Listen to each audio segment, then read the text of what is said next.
Buenas tardes, buenas noches, amigos de Eternidad y Corazón, ¿cómo están ustedes? Le damos gracias al Rey una vez más por su presencia, por su amor, por su misericordia, por su bondad, ¿cierto? Por esa presencia que es viva y eficaz, por esa misericordia, ¿cierto? Esa compasión en el cual Él se movió, ¿cierto? No sé si te acordás de la parábola del buen samaritano, que Él enseñó a través de esa figura lo que es la misericordia, ¿cierto? Ese sentimiento de misericordia, y que al ponerlo en acción se llama en compasión, ¿cierto? La misericordia, el mover de la misericordia, la articulación visible de la misericordia, es cuando el ser, ¿cierto?, se mueve a favor de otro ser y tiene lo que dicen hoy en día empatía, pero la compasión es mucho más profunda, es mucho más eficaz y mucho más concreta. Por eso Jesucristo tuvo compasión del hombre, del género humano, ¿sí? Y lo demostró de una manera viva, una manera eficaz, y con su sacrificio y su resurrección alcanzó lo que nadie podría alcanzar, ¿cierto? Que es el rescate, ¿cierto?, de nuestras vidas, ¿cierto? Cuando nosotros estábamos ciegos, estábamos en nuestros delitos y en nuestros pecados, dice. Eso lo habla por allá por Efesios capítulo 2, verso 2. ¿Y qué te puedo decir de las cartas de Pablo, estimado, estimada? Una mejor que la otra. Habla con una profundidad, con un conocimiento y una iluminación, ¿cierto? Que Él dice una palabra, dice, ¿no? Él no dice sentí del Señor, no. Yo recibí del Señor. Y verdaderamente poder entender esa acción del Espíritu, ¿cierto? Lo que es ser un receptor de la intención y del pensamiento de Dios, ¿cierto?, en cuanto a las cosas que Él nos va instruyendo y nos va dando un crecimiento, es verdaderamente asombroso. Eso me vale más que cualquier cosa, amado, cualquier cosa, poder tener esos discernimientos, que es lo que una de las cosas que nosotros tenemos que fortalecer, no sé si edificar, es el discernimiento, ¿cierto?, de las cosas. Primeramente, el discernimiento de lo que pasa en todo nuestro ser interior. Como persona espiritual tenemos que entender las contexturas, los alcances que tenemos como esa nueva criatura. ¿Qué es la nueva criatura? En nosotros, ¿cierto? ¿Qué es? Tenemos que entenderlo a eso, ¿cierto? Y entendiendo eso, ¿quién es el que nos da el entendimiento y quién es el que nos ayuda? Es el Señor. A entender todos esos recovecos que por ahí tenemos, ¿no?, por así decirlo, y disculpen la expresión, en donde muchas veces nos escondemos, nos victimizamos, ¿cierto? Y donde muchas veces es una trampa para nosotros, psicológicamente, crea en nuestra conciencia una carga, ¿cierto?, de remordimiento, culpabilidad, porque muchas veces la condenación está al día, ¿cierto?, en contra del género humano. Pero también no discrimina, trata de influenciar al Hijo de Dios en su crecimiento, en su carrera, ¿sí? Entonces, como para decir, para no tirar golpes al aire, ¿no?, para no saber con qué estamos lidiando o luchando, sino sabiendo muy bien de dónde viene esa lucha, si viene desde el exterior o viene del interior mismo nuestro. ¿Sí? Eso es muy importante, detenerse, ¿cierto? Y poder entender, ¿cierto?, quiénes somos, qué tenemos y qué podemos en Cristo Jesús. ¿Sí? Siempre en Cristo Jesús. Y acá vamos a ver algo, amado. Esta carta, segunda de Corintios, más o menos fue escrita en el 55, 57 después de Cristo. El templo todavía estaba, los judíos todavía estaban en acción en ese templo, ¿sí? Estaban haciendo sus sacrificios, ¿sí? Pero Pablo estaba en Macedonia y escribía esta carta, donde vamos a decir, ¿cierto?, que es una carta verdaderamente que Pablo, después de esta experiencia que pudo tener, pudo hablar otras cosas en otras cartas, ¿cierto?, otras vivencias, y pudo verdaderamente llevar a una iglesia como los Efesios, ya desde otra perspectiva, un poco más profunda, ¿cierto? Y podemos ver que la carta de los Efesios, Pablo cambia drásticamente el lenguaje, ¿sí? Porque ya había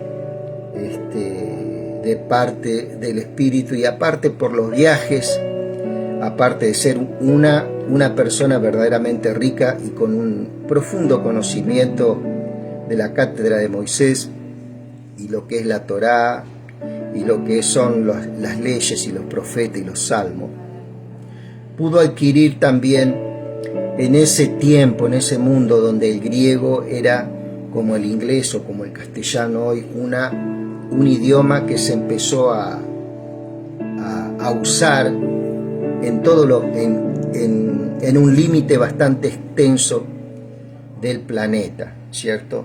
Tal punto, como decíamos antes, la cultura griega, el griego fue conquistado por los romanos, decía por el Imperio Romano, pero el Imperio Romano fue conquistado culturalmente por la cultura griega, una cultura riquísima, ¿no es cierto?, que hasta el día de hoy podemos ver en muchas estructuras de educación y principios de gobierno y todas esas cosas, ¿cierto? El conocimiento griego todavía fluctúa grandemente, ¿cierto? Por así decirlo, influye, tiene una alta influencia, ¿sí?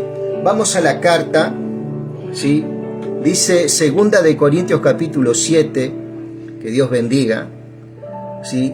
Queridos amigos, dado que tenemos estas promesas, limpiémonos de todo lo que pueda contaminar nuestro cuerpo o espíritu y procuremos alcanzar una completa santidad porque tememos a Dios. Siempre cuando esta carta habla, me hace acordar mucho a la carta de los Hebreos, tengo entendido, ¿sí?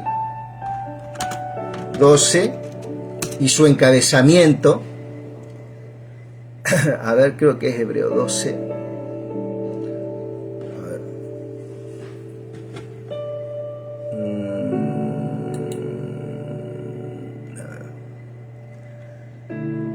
Por tanto, fíjate vos que es una similitud el encabezamiento de Hebreos 12 y de segunda de Corintios capítulo 2 dice: por tanto nosotros también, teniendo alrededor nuestro esta gran nube de testigos, despojémonos de todo el peso y del pecado que nos asedia y corramos con paciencia la carrera que está por delante, puestos los ojos en Jesús, el autor y el consumador de la fe. Viste que no es una fe ciega, no es una fe por si las dudas, no es una fe que corro para no ir al infierno, no es una fe que corro porque, bueno, lo voy a creer porque no hay otra opción. No, esto es verdaderamente para edificarnos. Dice: Por tanto nosotros también, teniendo en derredor nuestro tan grande nube de testigos, despojémonos de todo peso. Y fíjate que Corintios capítulo 2 también dice, queridos amigos, dado que tenemos estas promesas, limpiémonos de todo lo que pueda contaminar nuestro cuerpo y procuremos alcanzar una completa santidad, porque tememos a Dios, ¿cierto? El encabezamiento de 2 de Corintios 7 con Hebreos capítulo 12, fíjate lo que dice, por tanto también nosotros también, teniendo en derredor nuestro tan grande nube de testigos, gente que está escuchando, gente que nos ve en nuestras vidas diarias, despojémonos de todo peso del pecado que nos asedia. Y por acá en Corintios dice, limpiémonos de todo lo que pueda contaminar. Es un lenguaje similar el que usaba Pablo, con la diferencia que nosotros acá estamos leyendo otra traducción que nos enriquece un poquito, nos va ubicando, ¿cierto?, de que el escritor de la carta era el mismo.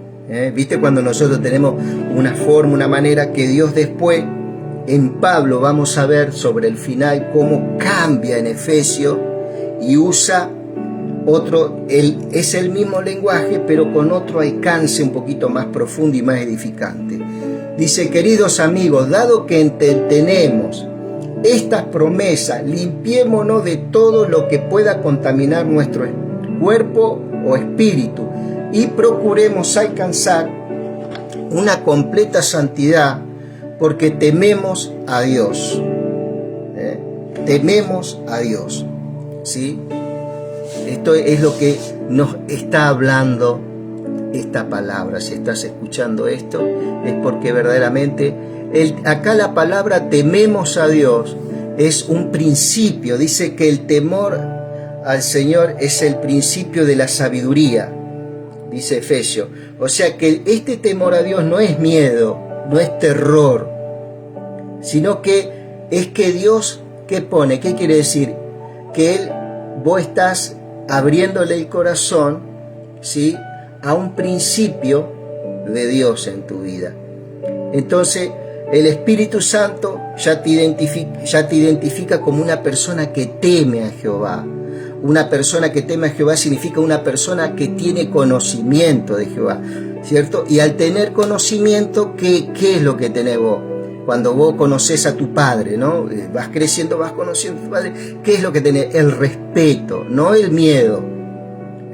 Acá en este lenguaje se usa el temor, pero en el arameo, en el hebreo, tenía otro significado, que iba emparentado con el respeto y el conocimiento de la doctrina de esa persona, en la cual nosotros respetamos, escuchamos, ¿cierto? Y vamos nutriéndonos en nuestras vidas. Eso es lo que significa temor. Queridos amigos, dado que tenemos estas promesas, limpiémonos de todo lo que pueda contaminar nuestro cuerpo o espíritu, ¿sí? Procuremos alcanzar una completa santidad porque tememos a Dios. Y Hebreo dice, por tanto nosotros también, teniendo en derredor nuestro tan grande nube de testigos, despojémonos. Acá viste que usa otro, ¿no? Despojémonos de todo peso del pecado que nos asedia y corramos con paciencia la carrera que tenemos por delante, ¿sí? Puesto los ojos en Jesús, el autor y el consumador de la fe, el cual por el gozo puesto delante de él sufrió la cruz, menospreciando el oprobio, y se sentó a la diestra del trono de Dios, ¿sí? Él consumó la fe que necesitábamos nosotros para ser alcanzados por Dios hoy, ¿sí? Sin ninguna duda estás en las manos del Señor, nadie te puede arrebatar de esa mano, ¿sí? Por favor, ábranos su corazón, dice el apóstol Pablo. No le hemos hecho mal a nadie, ni hemos llevado a nadie por mal camino, ni nos hemos aprovechado de nadie. No les digo esto para condenarlos, ya que les dije antes que ustedes están en nuestro corazón y que vivimos o morimos juntos con ustedes. Tienen toda mi confianza, le decía el apóstol Pablo a estos creyentes, ¿no? Y estoy muy orgulloso de ustedes. Me han alentado en gran manera y me han hecho feliz a pesar de todas nuestras dificultades, ¿sí? Había un pequeño enfrentamiento entre la iglesia y el apóstol Pablo, que estaba en Macedonia, estaba en un viaje, ¿cierto?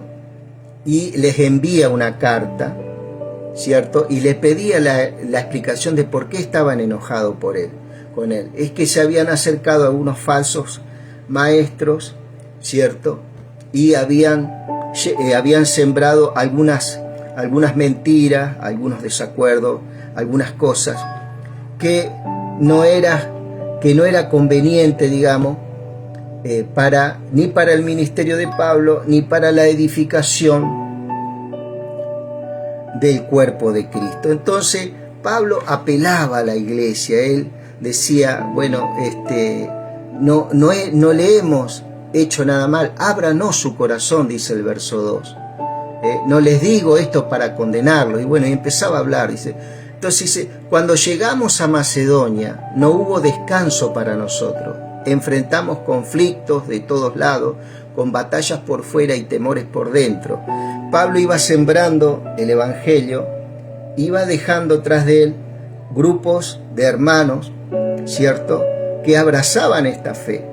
Entonces, cuando dejaba ese grupo, ¿cierto?, se iba a otra ciudad, a otra localidad, ¿cierto? Y por ahí se acercaban gentes también, ¿cierto? Seguramente muchos convertidos y otros no, que les predicaba un evangelio por ahí diferente.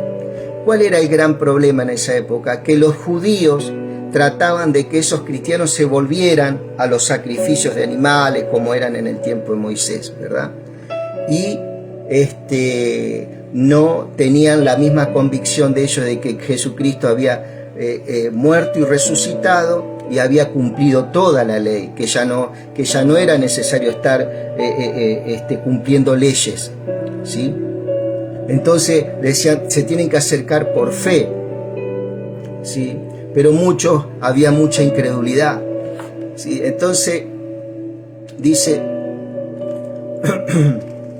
pero Dios, quien alienta a los desanimados, nos alentó con la llegada de Tito. Su presencia fue una alegría, igual que la noticia que nos trajo del ánimo que recibió de ustedes, cuando nos dijo cuánto anhelan verme y cuánto sienten lo que sucedió y lo leales que me son. Me llené de alegría. Claro, Tito era una persona que aparentemente por donde iba Pablo dejaba un grupo de creyentes.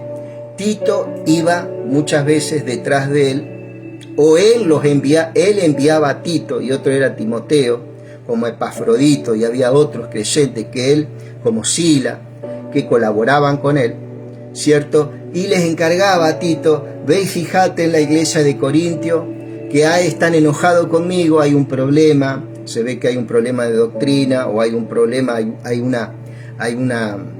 algunas cosas. Entonces Tito iba y aclaraba, enviaba los saludos de Pablo, ¿cierto?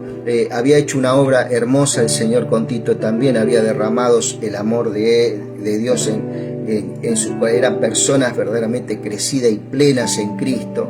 Entonces colaboraban con Pablo, y entonces este Tito estuvo en la iglesia y estuvo, bueno, mirando y charlando, ¿cierto?, con los creyentes. Y bueno, aparentemente hubo muy buen resultado. Por eso dice, su presencia fue una gran alegría, igual que la noticia que nos trajo del ánimo que él recibió de ustedes, cuando nos dijo cuánto anhelan verme y cuánto sienten lo que sucedió y lo leales que me son. Me llené de alegría. O sea, se restauró, ¿sí?, esa comunión, ¿sí? Ahora Pablo no se creía el super creyente, el super ministro que tenía que estar en todos lados, ¿no? Él tenía sus colaboradores, ¿sí?, que tenían la misma o más sabiduría o más gracia que él, ¿cierto? Él respetaba eso. Pablo nunca dijo apóstol sobre ustedes, apóstol entre vosotros. Siempre se consideró uno más, ¿sí? Y eso hablaba de la humildad de Cristo en su vida. No lamento haberles enviado esa carta tan severa, aunque al principio sí me lamenté, porque sé que les causó dolor durante un tiempo. Él entendía que esta iglesia que él había dejado, este grupo ahí en Corintio que él había dejado por sus viajes misioneros, ¿cierto? Él tenía un amor genuino por ello y lamentaba tener que escribir algo tan duro para que se vuelvan, ¿cierto?, a esas bases que él le había dejado en el Señor, ¿sí? Él sabía que todo lo que le había dejado ahí en ese lugar era del Señor, ¿sí? Era de Cristo Jesús. Ahora me alegro de haberla enviado, no porque los haya lastimado, sino porque el dolor hizo que se arrepintieran y cambiaran su conducta. Fue la clase de tristeza que Dios quiere que su pueblo tenga. De modo que no les hicimos daño de ninguna manera, ¿sí? Pues la clase de tristeza que Dios desea que suframos nos aleja del pecado. Y Él se incluía, fíjate que Él se incluía también ahí, no que decía que los aleja a ustedes, porque ustedes estaban en contra mío, no. Él también se incluía, nos aleja, porque Él también se consideraba, ¿cierto?, como una persona necesitada, ¿cierto?, del Señor. Totalmente, esto nos enseña también a nosotros. Pues la clase de tristeza que Dios desea que suframos nos aleja del pecado que trae como resultado salvación, ¿sí? No hay que lamentarse por esa clase de tristeza, pero la tristeza del mundo, la cual le falta arrepentimiento, resulta en muerte espiritual.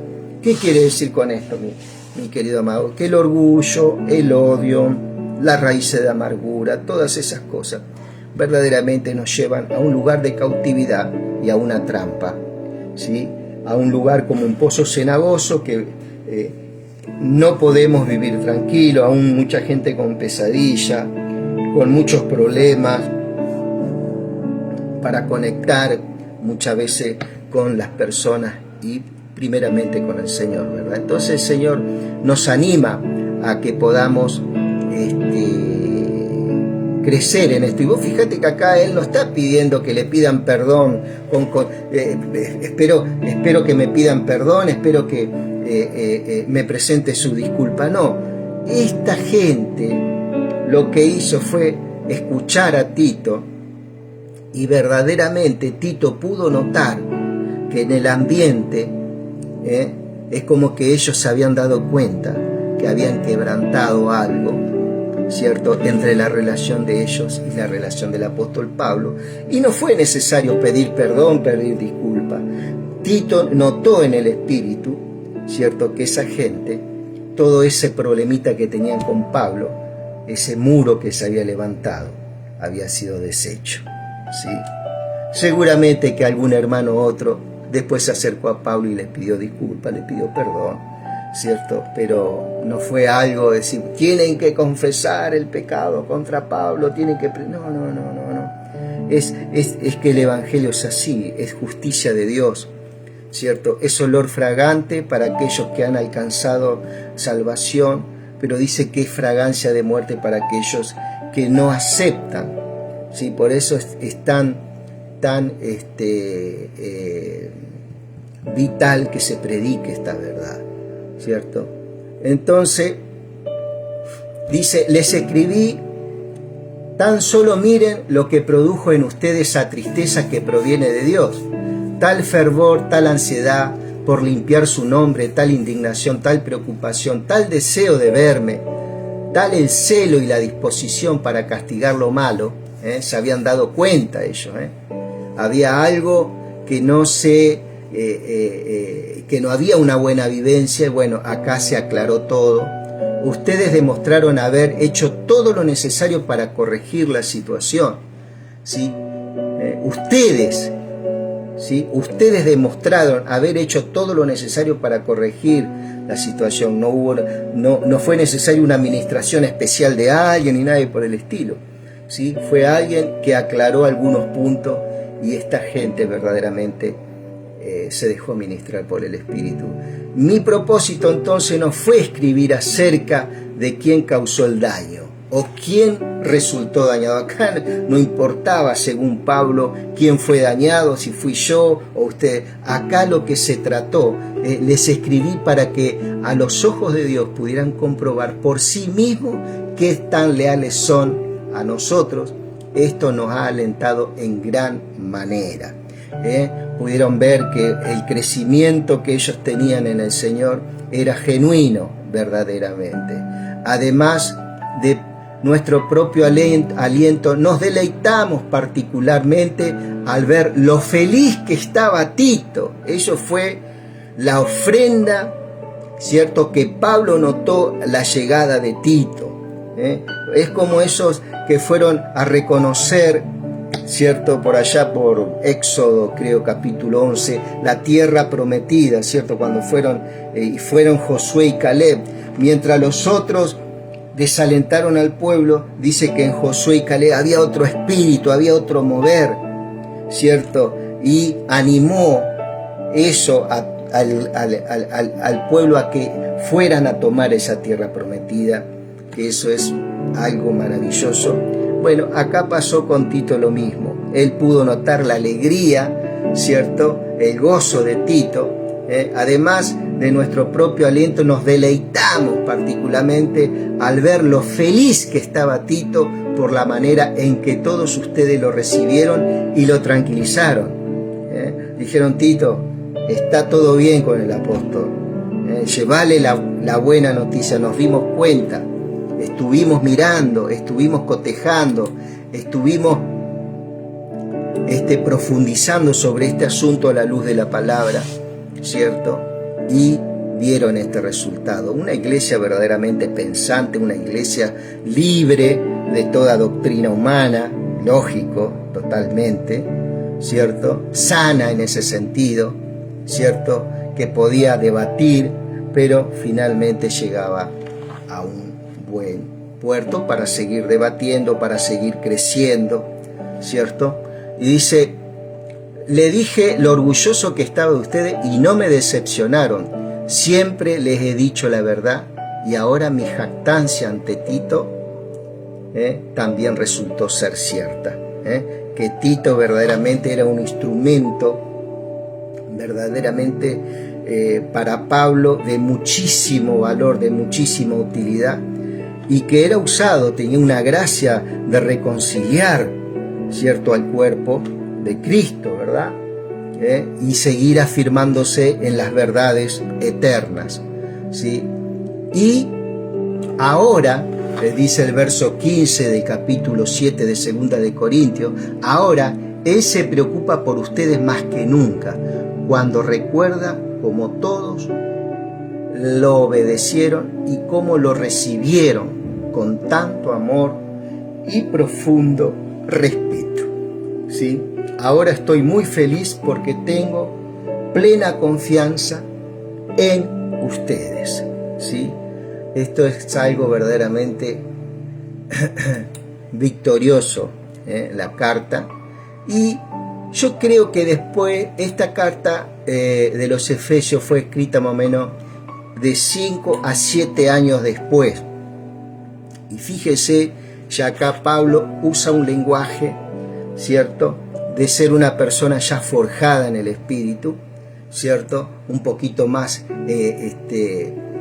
crecimiento. Mira: yo pues, preso en el Señor, os ruego que andéis como es digno de la vocación en que fuisteis llamado, con toda humildad y mansedumbre, soportándoos con paciencia los unos a los otros en amor. Esto, ¿cómo salió, amado? Todo esto fue lo que fue aprendiendo Pablo.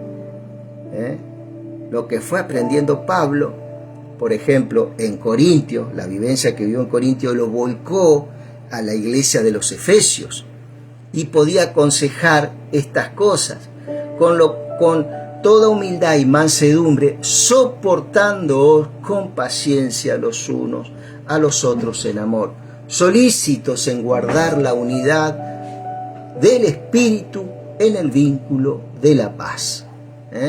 Y acá empieza la figura, un cuerpo y un espíritu como fuisteis también llamados, en una misma esperanza de vuestra vocación. Un Señor, una fe, un bautismo, un Dios, un Padre, de todos, de todo, el cual es sobre todo y por todos, en todos. Pero a cada uno de nosotros fue dada la gracia conforme a la medida del don de Cristo. ¿Sí? Y después sigue el relato, ¿cierto?, de Efesios, pero fíjate vos cómo él vuelca estas palabras, ¿cierto?, en Efesios, cosas que fueron forjándose en su espíritu y fueron enriqueciendo. Y yo calculo que uno de los que él se enriqueció mucho fue con la iglesia de los Corintios. Mi querido amigo, mi querida amiga, hasta acá llegamos con este capítulo. Ya vamos a estar mirando en el día de mañana, si Dios quiere, Segunda de Corintios capítulo 8. Que Dios te bendiga y que Dios te guarde.